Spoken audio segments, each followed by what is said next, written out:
They said she was nothing, a wolfless ward in an ink-stained apron permitted to read the council's letters because no one else wanted to. They said the king did not know her name. They said an army could not kneel to a woman it had never met. They were wrong about all of it. In the 33rd year of Cassian's reign, and the 1147th year of the Pac calendar, in the deep of the winter that would later be called the Snowstorm of the Gate, a letter was sealed. A small thing, dark wax pressed by a crooked hand. It was not the letter that mattered. It was what the woman who carried it knew, and what a king was finally forced to understand. This is the story the council buried. It begins before the first snow fell. The Feast of Quiet Wolves came only once in a generation, when the longest dark of the year coincided with the blood moon's waning. The packs of the north sent their highest rank to the keep at Valdrin to burn candles for the dead and reaffirm the old oaths around the council fire. For 3 days the corridors filled with the scent of strange wolves and cold fur and the beeswax of 100 burning tapers. For 3 days the hierarchy organized itself in layers that anyone with a working nose could read without effort, rank announcing itself by scent and posture, and the particular angle at which a pack lord chose to hold his shoulders when he passed a lesser man. Mira had no working nose. She had never had one. She stood in the gallery above the council hall on the first night of the feast, with a leather satchel of reference scripts under her arm, and watched the packs arrive by their banners. She was there to translate any foreign script the council needed reading. She was there because the High Counselor Bram had decided it was beneath his scribes to handle the Outer Pack dialects. He had not said please when he sent for her.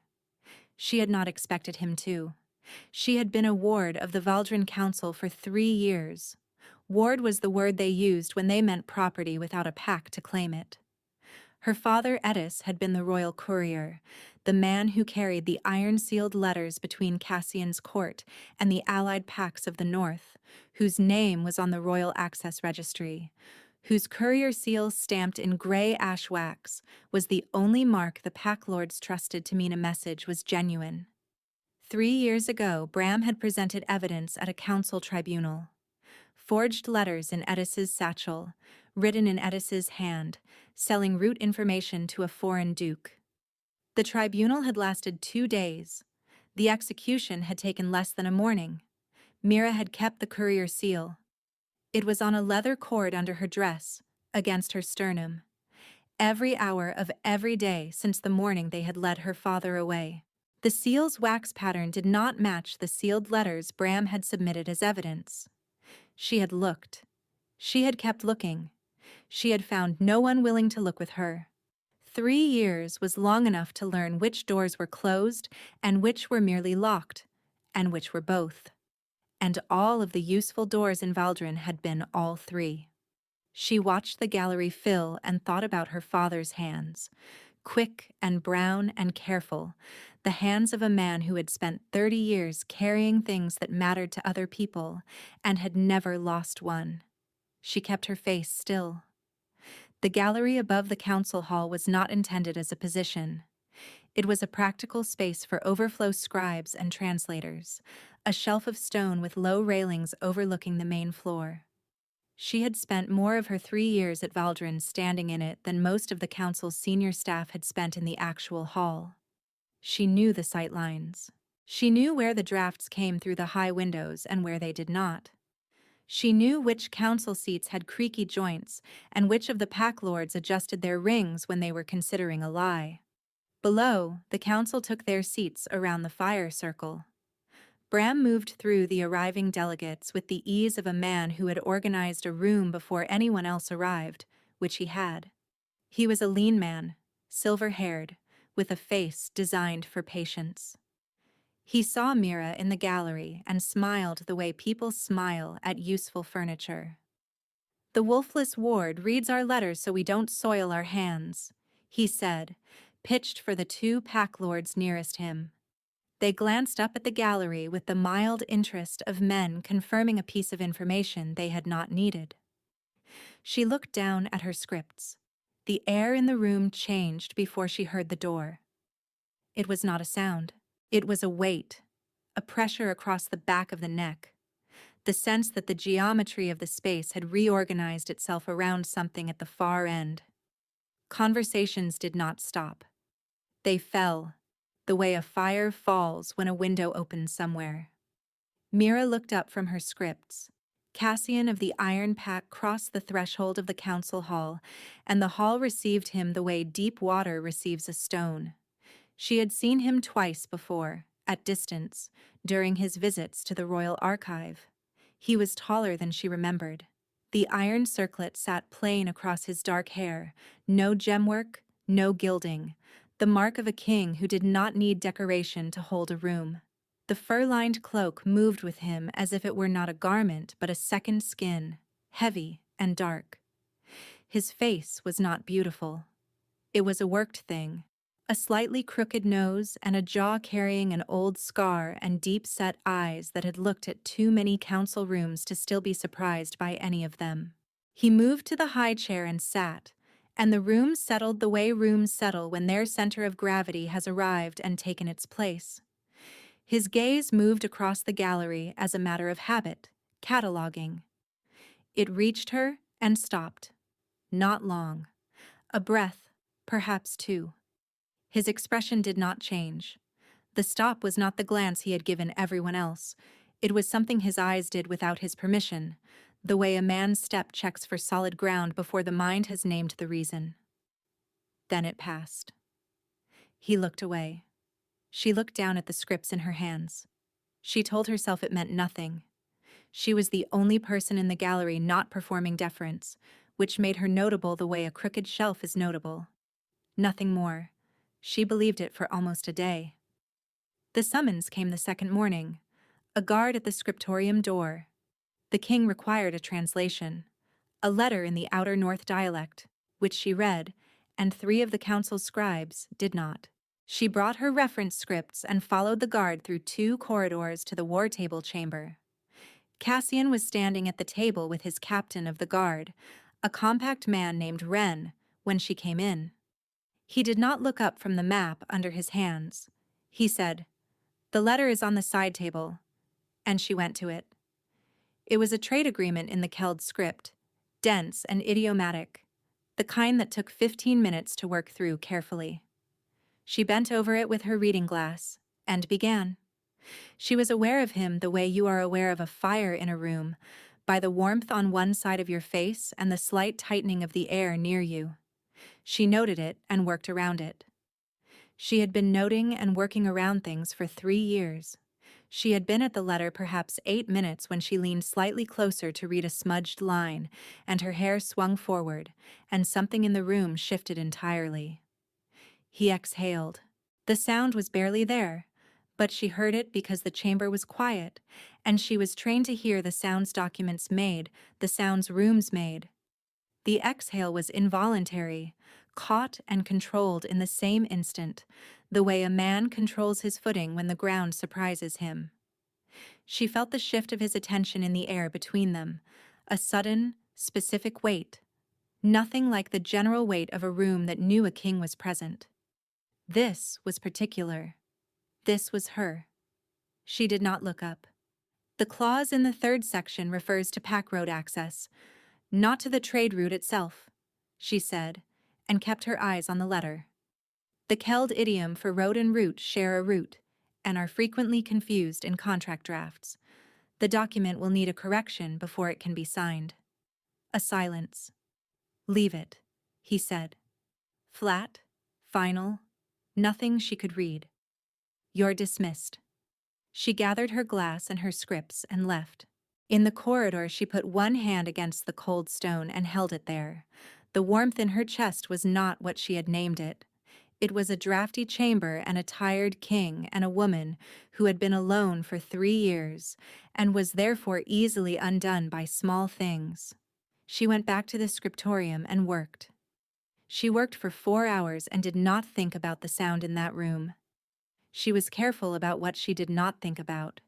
In 3 years of being a ward of Valdrin's council, she had learned to keep her interior life lean and specific. Because the interior life of a person with no legal standing was the only thing that belonged entirely to her, and she did not want to clutter it with things she could not act on. An involuntary exhale from a king in a chamber was not something she could act on. She catalogued it and set it aside. She did think about it, twice, in the space of those 4 hours. She was precise enough to admit that. That evening, returning from the kitchen passage with her supper, she passed the council corridor and heard Bram's voice carrying through the half-open door. His careful, carrying voice, speaking to a cluster of visiting delegates who wore the marks of 3 different packs. The ward's father was a courier who sold his access for coin. What you see in her is the residue of that. A pause timed precisely for effect. Wolfless blood passes its weaknesses along. She stopped in the corridor.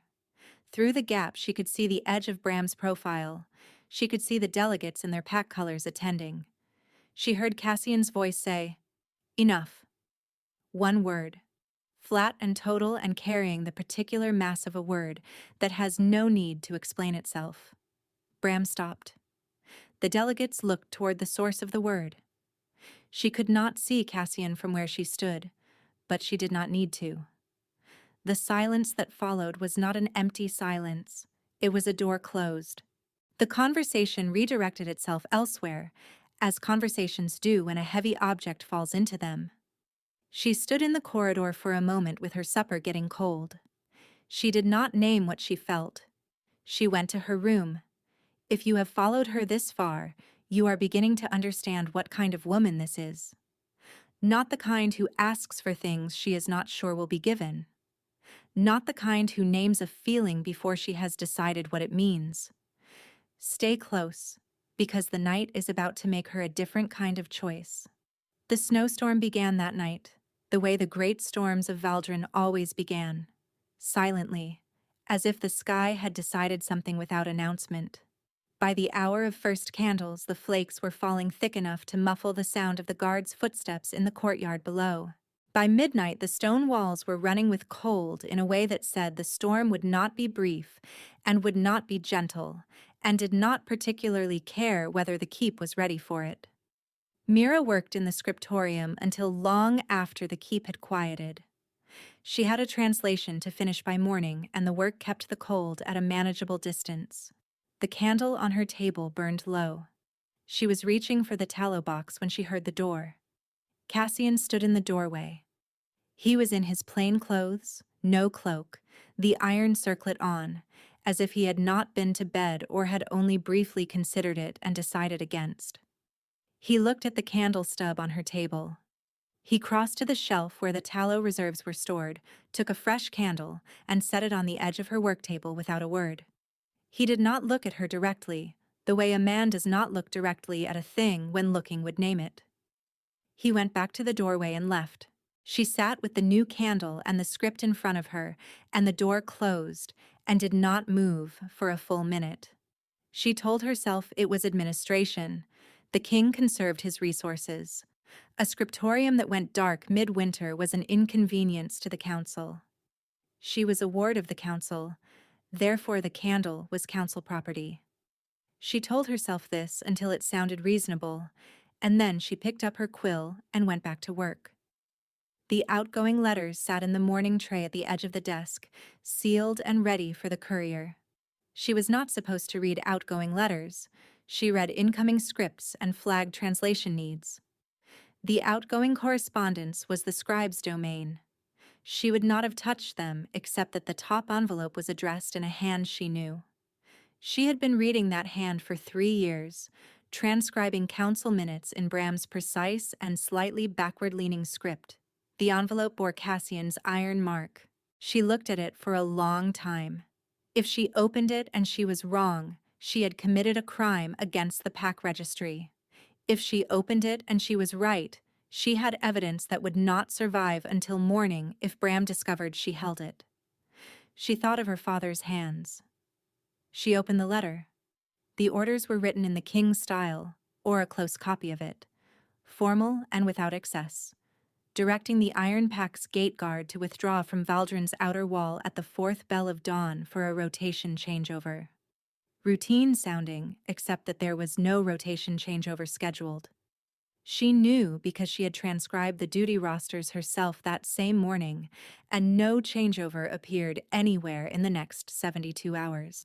And except that Bram's backward-leaning script made the letters G in the word guard the same crooked shape she had been noting in his council minutes for 3 years, one of those small personal habits of hand that a person cannot train away even when they are trying to copy someone else.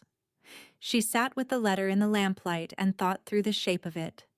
The feast of quiet wolves, foreign packs in the keep, a snowstorm heavy enough to muffle sound and movement, a gate left open at the 4th bell of dawn. Duke Herrick of the Outer Reach had sent 2 envoys to this feast, more than any other foreign power, and she had translated their correspondence and noted the careful neutrality of their phrasing, the way it said nothing that committed them to anything, the way careful neutrality is sometimes more telling than commitment. She thought about Cassian's wolf, which everyone in the keep knew had not fully surfaced in 2 years. She thought about the Blackwater Summit, which she had read about in the council minutes, where an assassination attempt had been made and survived. She thought about the substance her father had once described to her in a kitchen, the thing he said no one else knew about because it was carried in the royal courier's records alone. Valdres silver wax, the compound used in certain sealed royal letters, which when it contacted an open wound suppressed the wolf's shift for 48 hours. And she thought about the gray ashroot antidote, which her father had taught her along with the rest of the royal courier's private archive, because he had believed the knowledge should outlive the documents if the documents were ever lost. She understood, sitting in the scriptorium at midnight with the snowstorm pressing against the shutters, what the sealed letter meant. She understood why the wolf had not surfaced. She understood who had pressed the silver wax letter to Cassian's wound at Blackwater, and why, and for whose benefit a half-shifted king's court ran itself. She resealed the letter with a thread of fresh wax from the tallow she had just lit, matching the pressure of the existing seal as closely as she could. She put it back in the tray. She had 2 hours until dawn. She had a forged letter she could no longer prove was forged because she had resealed it, and a courier seal that matched nothing on record because Bram had destroyed the original registry entry, and she had the formula her father had taught her. She wrapped her cloak around her and went to find Wren. She told him everything in the corridor outside the guard post, speaking quietly, while the snow fell past the narrow window above their heads. She told him about the forged letter and the pattern of Bram's hand. She told him about the gate order and Duke Herrick's correspondence, and the shape of what she believed was coming at dawn. She told him about her father's courier seal and the tribunal, and the wax pattern that did not match. She told him about the Valdres silver wax and the Blackwater wound, and the ashroot compound, and the formula she had been carrying in her head since she was 11 years old. She had not named any of this aloud to another person in 3 years. Naming it now, to a man who could hand her to Bram before she finished speaking, made her hands cold inside her gloves. Wren listened without interrupting. When she finished, he was quiet for a moment, the kind of quiet that is not absence of thought but presence of it. "Your father carried the ashroot formula," he said. "Yes. You have it." "Yes." "In your head." "Yes." He looked at her the way men look at things they are deciding the weight of. He was a compact man who had been a soldier long enough to have made the distinction between what was dangerous and what was merely frightening, and he was doing that work now. She could see it happening in the set of his jaw. "Your father carried the ashroot formula," he said. "Yes." "You have it." "Yes." "In your head." "Yes."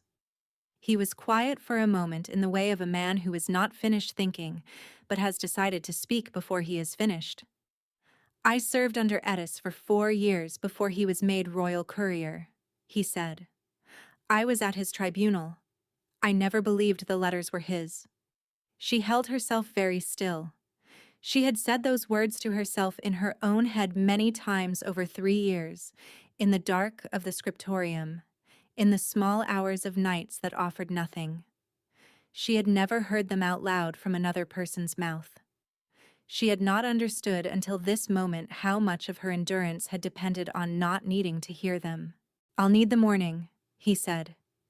"Keep yourself out of Bram's sight." She went back to the scriptorium and sat with the candle Cassian had set on her table and did not sleep. She did not think about what Wren had said either. She saved that for later, for when there was a later to put it in. They came for her at the second bell. 2 of Bram's men, not the king's guard. She recognized the distinction. She went with them because there was no use in not going, and because she had done what she needed to do. They took the leather cord from her neck in the corridor. She felt the courier seal swing free for one moment in the torchlight before a gloved hand closed over it. That was the worst of it. The seal going dark in someone else's fist. The cellar beneath the scriptorium was used for archive storage in summer. In midwinter, it was cold enough to see your breath, cold enough that the archive boxes had developed a faint dampness at the edges. They left her a lamp with a few hours of oil and locked the iron door. She heard Bram's voice once, through the ceiling, speaking to what sounded like the full council. Harrick's agent, embedded in the keep's own scriptorium, caught with the outgoing correspondence. Evidence of royal forgery. The pack registry would confirm she had no standing to dispute the charge, because she had no name in the registry, no pack anchor, no status at all. What she was what she had always been, a wolfless ward who had overstepped, and the evidence of her father's treachery had finally found its shape in his daughter. 3 years she had carried her father's courier seal against her skin. 3 years of being wolfless and unregistered in a keep that had already decided what she was worth, working the scriptorium with her head down, translating other people's words, carrying the knowledge of her father's innocence in a body nobody counted as belonging to the pack's history. She had not allowed herself to count the years, because counting them made them real. She counted them now. The cold of the cellar came through the stone and settled in her shoulders and her knees, the particular cold of underground spaces that have never been truly warm. The archive boxes around her held the keep's older correspondence, letters from packs that had since merged or dissolved, or been absorbed by stronger ones, the paper records of hierarchies that had believed themselves permanent. She had spent enough time in the scriptorium to know that the permanence of hierarchies was largely a matter of whose hands controlled the documents. 1,200 men were gathered at Valdrin for the Feast of Quiet Wolves. She had translated their correspondence. She knew their names and their pack marks and the particular concerns that made each house's letters distinguishable from the others. 1,200 men, and not one of them had ever been told her name in a sentence that mattered. The lamp burned low. She sat on the archive shelf with her knees to her chest and thought about Cassian, who had set a candle on her work table without a word and walked away. Who had said enough in a council corridor and ended a speech with one syllable? Who had a wolf he could not reach, who had been half a king for 2 years because of a poison none of his healers recognized, who had looked at her in the gallery and then looked away, and neither of those things had been what they appeared to be. A sound at the door. Low and careful. A scratch, and then a whisper. Mira. Senna's voice, worn thin with urgency and kept quiet at the same time. "I've got a stub and a coal. Pass your hand under the gap." She got down from the shelf and pressed herself to the floor. Senna pushed a stub of charcoal through the gap under the iron door. A small miracle, the kind that costs everything it costs without announcement. She had no paper. She had what she was wearing. She tore the hem of her dress, a strip of gray wool 3 fingers wide, and she wrote the formula in charcoal as small as she could make the letters and still have them legible, the ashroot measure and the pack seal compound and the smoke-burning sequence and the timing. She had memorized it at age 11 sitting in her father's kitchen. She could have written it in her sleep.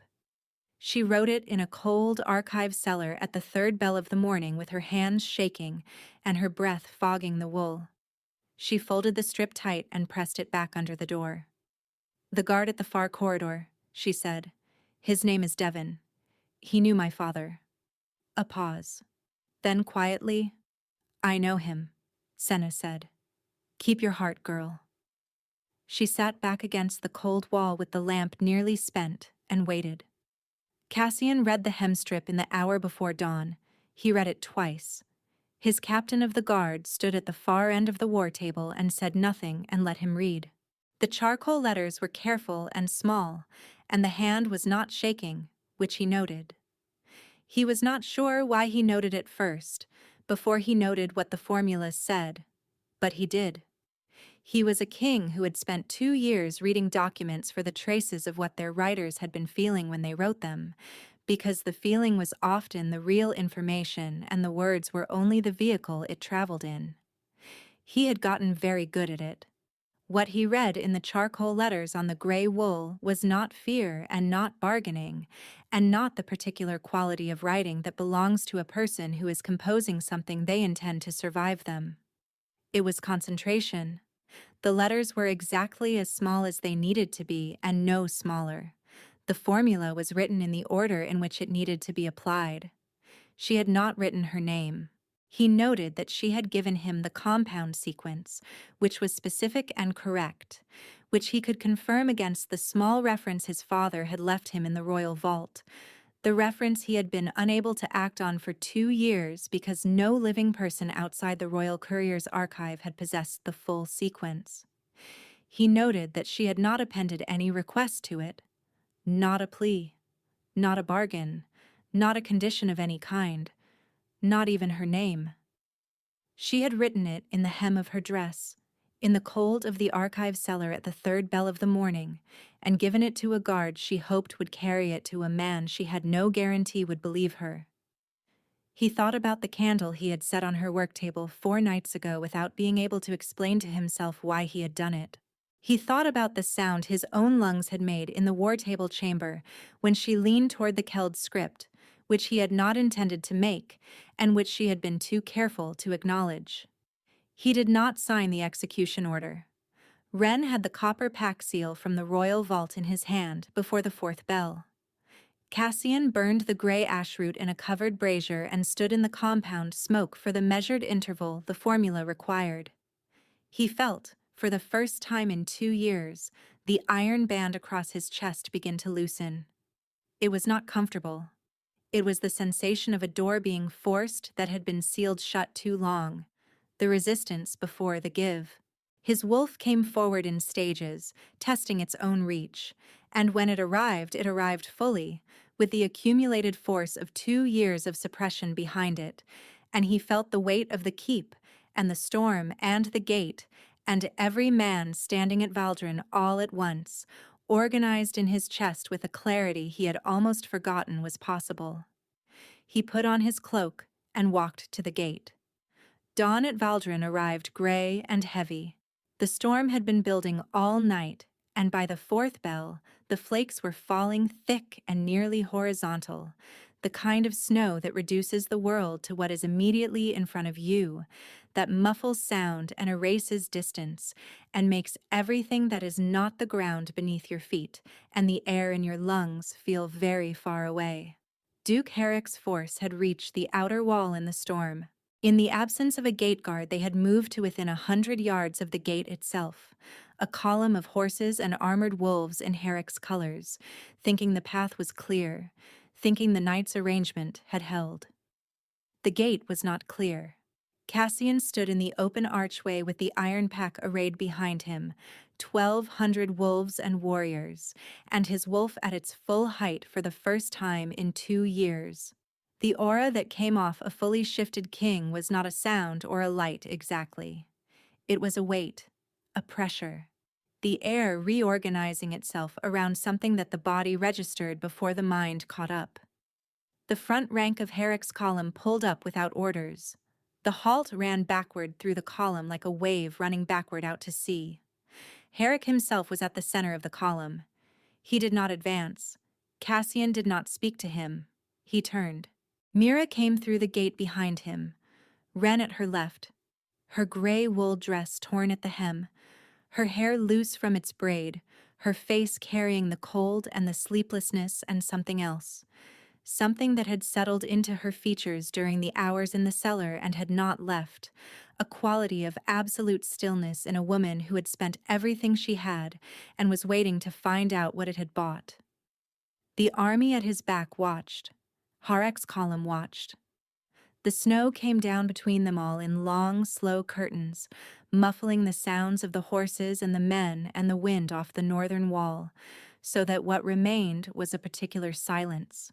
The silence of a large number of people who have all understood the same thing at the same moment and have not yet decided how to name it. He went to his knee on the frozen stone of the gate threshold, one knee, in the snow, in the full sight of 1,200 of his own men and the column of Harek's forces beyond them, with the blood moon's waning light behind him through the overcast and the storm coming down.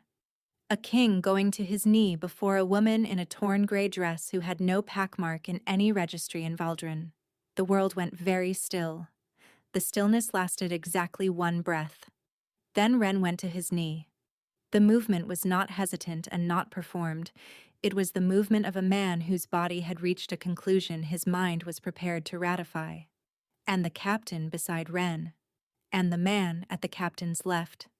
One at a time, with the sound of armored knees finding frozen stone. A sound that accumulated the way the sound of rain accumulates, one drop at a time until it is not individual drops anymore, but a single continuous weight. The iron pack dropped from the front to the back, rank by rank, until the full 1,200 were kneeling in the snow of Valdrin Gate, before a woman whose name had been struck from every official document in Valdrin 3 years before. Before a woman not one of them had ever been formally introduced to.